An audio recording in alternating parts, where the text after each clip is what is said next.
पंजाब भर के तालीमी इदारों में मौसम गर्मा की छुट्टियां 7 जून से होने का इम्कान जाहिर किया गया है। मुल्क भर में मई के महीने में गर्मी की शिद्दत में इजाफे के बाद महकमा तालीम पंजाब ने स्कूलों और कॉलेजों में मौसम गर्मा की तातीलात का मौजूदा शेड्यूल का ऐलान कर दिया।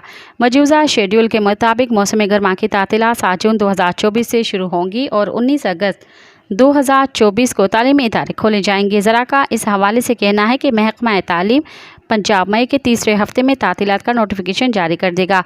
दूसरी तरफ सिंध में भी बढ़ती हुई गर्मी के पेश नज़र मौसम गर्मा की तातीलात का ऐलान जल्द किए जाने का इम्कान है। कराची समेत सिंध भर में 9वीं और 10वीं जमात के इम्तिहान जारी हैं। कराची मेट्रिक इम्तिहानात में 9वीं और 10वीं जमातों के 3,68,000 तालिब से ज़्यादा तलबा शिरकत कर रहे हैं, जिसके लिए 504 इम्तिहानी मराकज़ बनाए गए हैं। मज़ीद ख़बरन ऐं तफ़सीलात लाइ विज़िट कयो असांजी वेबसाइट www.awamiNewsHD.com ऐं ॾिसंदा रहो अवामी न्यूज़ HD।